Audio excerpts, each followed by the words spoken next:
sample that comes in that's used to make a poo pill is tested for pathogens. We have an extensive panel, so that we are testing for every pathogen that we can think of that would possibly be found and transmitted in fecal material. We also screen the donors every month for parasites, and we screen them for making sure that they have a healthy, balanced community of gut bacteria. And in general, we make sure they don't have behavioral issues, that they're not obese. They have to be, healthy animals in their prime of life. So if they can't be too old either, just because there's studies showing that the microbiome ages as well. So these aren't, 10 dogs that live at your house and 10 cats that live in your office. Where do these animals come from? Great question. Actually, we're actively recruiting. So anybody in the Bay Area of California, contact me. AnimalBiome.com. We're looking for more donors. We reject many donors, so I've made some enemies in my neighborhood for sure. People who think people don't realize that their dogs don't have good poo. It can be a bit difficult, but to let them know that. So we basically recruit people. I have one of my dogs is a donor. The other one's aged out, and the other one was had health problems. We don't have any, I think, community-owned or AnimalBiome-owned cats at this point. It's really hard, actually, for us to find healthy cat donors. That's something we struggle for. The dog material is a bit easier. Each dog seems to produce a healthy volume. And we have both through raw-fed and premium home-cooked fed dogs and cats. So that was going to be my next question. Does it make a difference whether these pets are on what I consider a species-appropriate diet? Would you collect stool from a donor that was kibble-fed?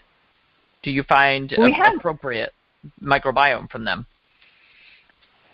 We find that and we're actually working on a paper that we hopefully will be submitting in the next month or so on the effects of raw diet on the microbiome. We're finding that community is very, very different than the kibble-fed dog. And so we can tell right away when someone submits a sample and we analyze it, we know if they're raw-fed or not. It could be if they're on a high-protein cooked diet that will be similar, but we can identify the kibble-fed from the raw-fed very distinctly. And so with the result that, so if somebody requests that they want raw-fed, most of our donors are raw-fed, but there are people who don't want raw-fed. So we do have both. Interesting. And they are different communities, so it could be better if they're going to stay on kibble to support a healthy microbiome from a kibble-fed dog. Interesting. So if you had a raw-fed dog that you wanted to make the microbiome or improve the microbiome, then it would be best to get that fecal transplant from a healthy raw-fed dog. Yes. Interesting. So now, is that fecal material that you're collecting from these donors, is it processed or handled in any way? I'm assuming it's being dried or something before it's put in those capsules. How is it processed, and what effect does that have on it? Right. So we are freeze drying it. So we mix in a natural sort of cryoprotectant to protect the bacteria from the freezing process, and then actually goes to minus 50 degrees for I think something like 6 to 8 hours, which is going to kill some organisms, and then we actually keep it in the freezer for 30 days. Wow. This allows us to kill off some potential parasites and pathogens, and which we're testing for anyway, but we like to have the sort of backup of that. And it also allows us to quarantine it so that we know that the donor didn't come down with something within that 30-day period. Interesting. So I know from raw food, because the FDA is being such, a pain in the butt right now with the raw pet food companies, that you can, there's frozen, fermented products where the bacteria survive that freezing process. So in your freezing process, some of the bacteria die and some don't? Yeah, we think that what we're doing is probably selecting more for the spore-forming bacteria. Some bacteria can go into a dormant stage in a spore form that then they can come back out of. Like soil has lots of spore-forming bacteria, so when the soil gets dry, they go dormant, and then when it rains, they germinate right away. Okay. And I think particularly that group I mentioned, the Clostridia, they're spore formers, and I think that these beneficial Clostridia are really essential for maintaining balance in the community, and so I expect that they're a large part of what we're selecting for with this process. Interesting. So, all right, there's a lot of people out there who say, well, my dog eats poop from the other dog every day. Is he giving himself a fecal transplant? Is that a good thing, a bad thing, or, depends what the other dog's pooping out? Right. So, and the problem with that, so I think that animals naturally do that, and I think I find it fascinating that there's actually sort of a literature of people who've written about self-medication in the animal kingdom. So they're like insects that eat toxic plants, and actually have mammals that might actually help them. But the problem with your dog eating poop, especially in maybe an urban environment, for one thing, is we actually in the Bay Area have a fair amount of human poop now that we have a large homeless population. Nice. I had a friend's dog die because they ate human poop that had THC in it from someone who had been doing marijuana. Wow. You don't know what pathogens and parasites are in that poop or chemicals.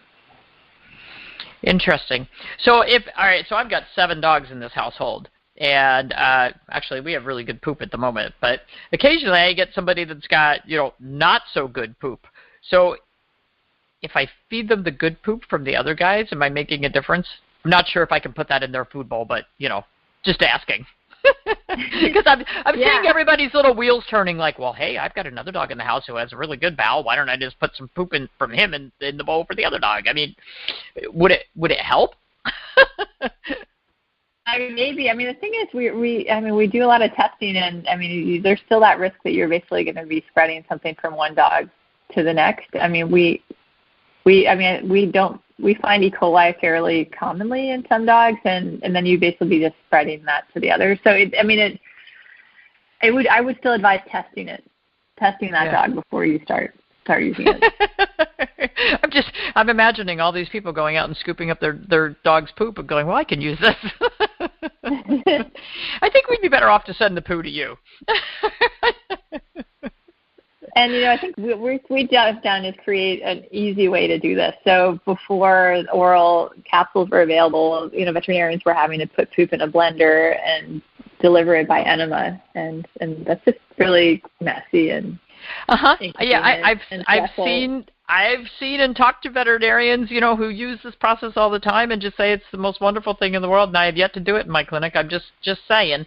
And I think that fecal transplants, they're being used more in people as well. I think it has a wonderful healing benefit, and I think it has a great place. I just have not put it in place in my clinic. And now that you're offering these capsules, let me tell you, I'm going that way.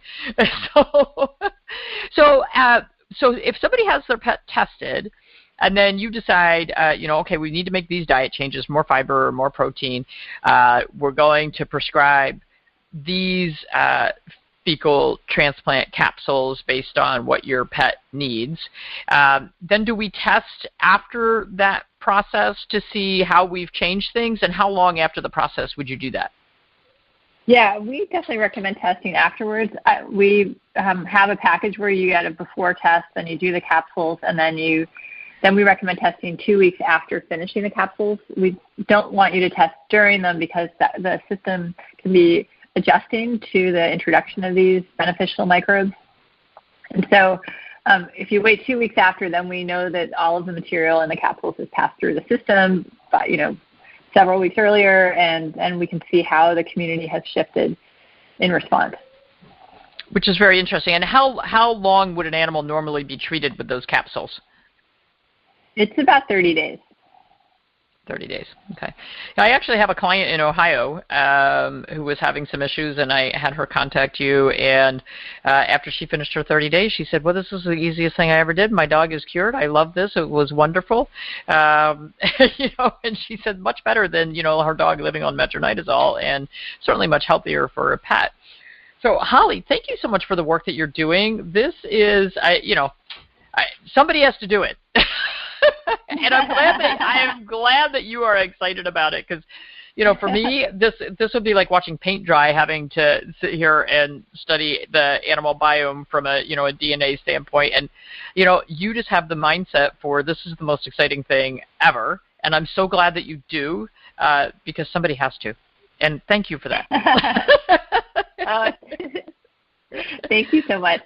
All right, so if anybody wants more information, www.animalbiome.com, AnimalBiome.com.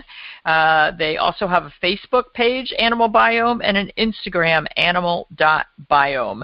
Check it out. I think you will be amazed by the work that is being done, the healing that is being done. I would bet that they've got some success stories posted on there so you can kind of see the before and after and get some testimonials. I can just tell you from my point of view, the people that have used this have been very happy. So, Holly, thanks again for your time today. Thanks for all the work that you're doing. Continued success. Oh, and we forgot to talk about it, but Holly did tell me they're starting to do a little work with ferrets. So for those of you who are out there with the ferret population, you might want to go to Animal Biome and see what's going on there as well. Holly, thanks a lot. You've been listening to Dr. Judy Morgan's Naturally Healthy Pets on DreamVision7Radio.com. That's all for today. Find more answers to your questions next time on Dr. Judy Morgan's Naturally Healthy Pets every Monday and Tuesday at 7 a.m. and 7 p.m. Eastern Time by going to DreamVision7Radio.com. Join holistic veterinarian Dr. Judy to discover healthy options for raising your pets in a more holistic manner. Visit drjudymorgan.com to learn more. This is Dream Vision 7 Radio Network, uniting mankind with universal love. Our shows are created from the heart, bringing each listener to a place of divine enlightenment. Breathe, relax, and enjoy. Let life flow.